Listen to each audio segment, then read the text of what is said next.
Good morning, everyone. My name is Brittney. Today, I'm going to take a few minutes to share a few things. I'm thrilled to take you on a journey through some of the most fascinating concepts I've learned about creativity and innovation. We'll start by exploring the external and internal hindrances that can block our creative potential, followed by how goal-directed imagination helps us channel our ideas effectively. I'll then touch on the science behind brainwaves and how they influence our creative thinking, the impact of the zeitgeist, the spirit of the times, on innovation, and finally, creative destruction. By the end of this presentation, I hope you'll not only understand these concepts but also see how they can empower your own creative process. Let's get started. Recently, I had a conversation with Tracy about the difficulty of nurturing creativity, and it went a little something like this. Hi Tracy. It's so great to see you. How have you been? Hey. I've been good, just busy. What about you? Same here. Lately, I've been thinking about how tough it is to nurture creativity. What do you think are the bigger obstacles, external or internal? Honestly, it's both. Externally, things like education or workplaces focusing on conformity can block creativity. And internally, fear and self-doubt can really hold people back. Totally. Add in perceptual barriers like rigid thinking and emotional barriers like frustration, and it's clear why creativity can feel so elusive. For sure.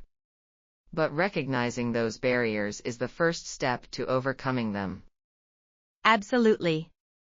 Thanks for chatting, this was a great conversation. Let's catch up again soon. Definitely. Take care. Wow. That conversation with Tracy really highlighted how both external and internal barriers can hold back our creative potential. But understanding those barriers is just the beginning. Next, we're going to hear a story from Stan that takes things a step further. He's going to show us how goal-directed imagination can be a powerful tool for overcoming these challenges and driving creative solutions. Stan, the floor is yours. Hi. I'm Stan. A few months ago, my team and I were facing one of the toughest challenges of my career. Sales were declining, morale was at an all-time low, and we were tasked with launching a new product in just 2 months. Everyone was overwhelmed, stuck in doubt, and struggling to find a way forward.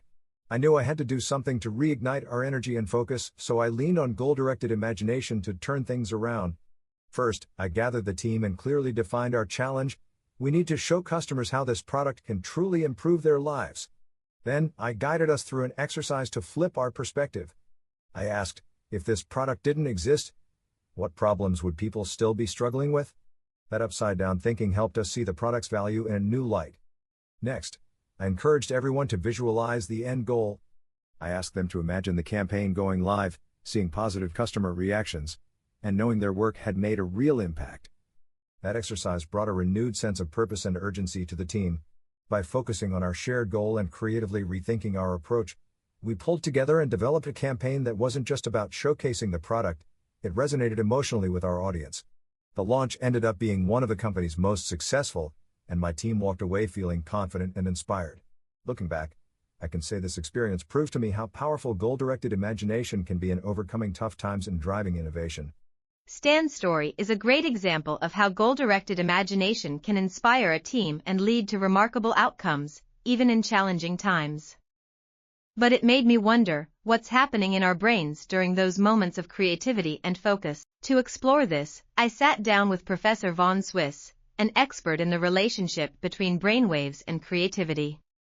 We talked about how different brainwaves, gamma, beta, theta, delta, and alpha, play distinct roles in the creative process and how tools like EEG and TDCS stimulation can help us better understand and even enhance our brain's creative potential. Everyone, meet Professor von Swiss.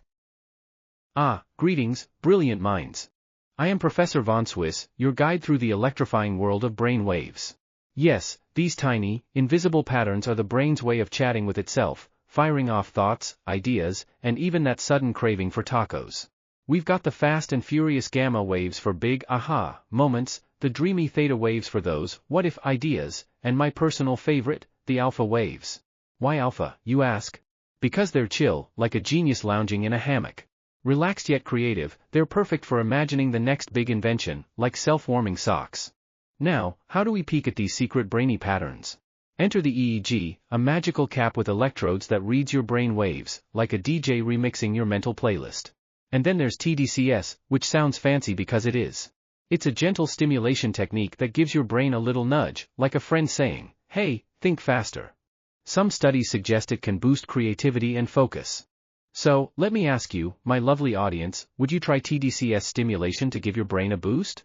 Imagine the possibilities. Or maybe you're just curious if it can finally help you solve that one level on your favorite video game. Either way, the future of brain hacking is here, and I'm excited to see where it takes us.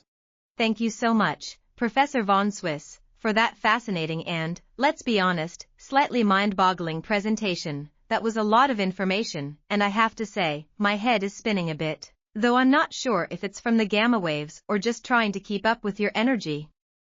How about all of you? Is your head spinning too? Let's take a moment to absorb all of that brainy brilliance before we dive into what's next. Thank you again, Professor. Moving along, next we have Sven, the founder and CEO of FlowForge, one of Silicon Valley's most innovative and forward-thinking tech companies. Known for his laid-back style and razor-sharp insights, Sven has built FlowForge into a tech giant that thrives on staying ahead of the curve. With a knack for spotting trends before they happen, he's here today to talk about the zeitgeist, the spirit of the times, and how it shapes innovation. Sven's unique approach to riding the waves of cultural and technological change has revolutionized how we think about creating for the future. Please join me in welcoming Sven to the stage. Hey, what's up, everyone? Stoked to be here today.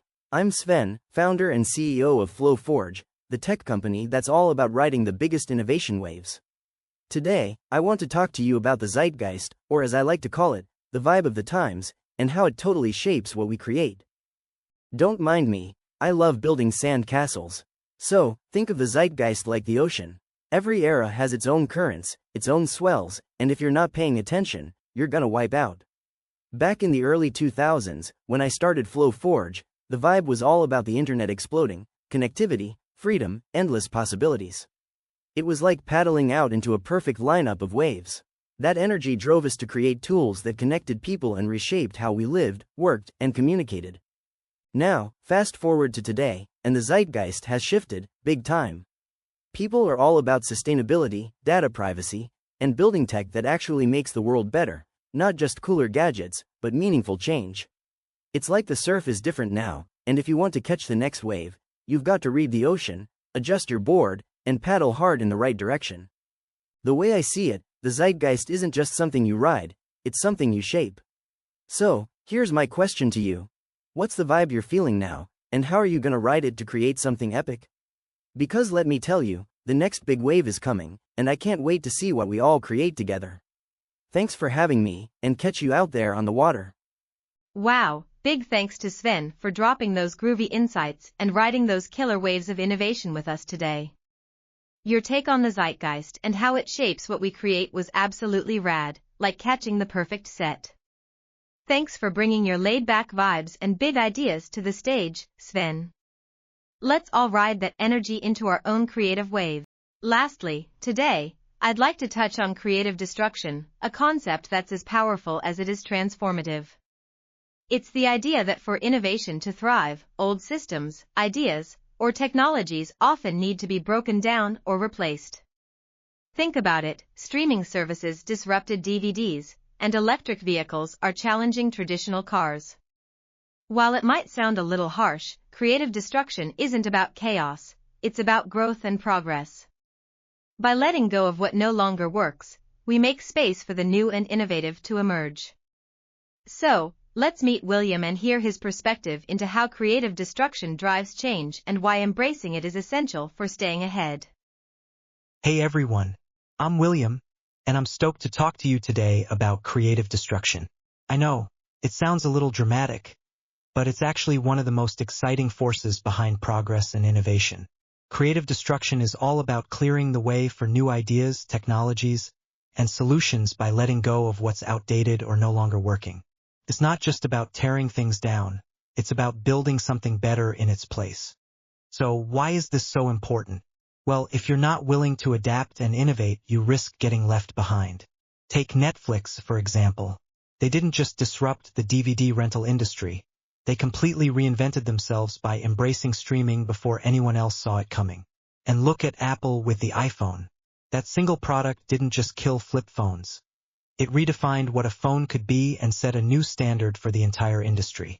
But let's not forget what happens when companies resist creative destruction. Blockbuster is the classic cautionary tale. They had the chance to pivot and they didn't.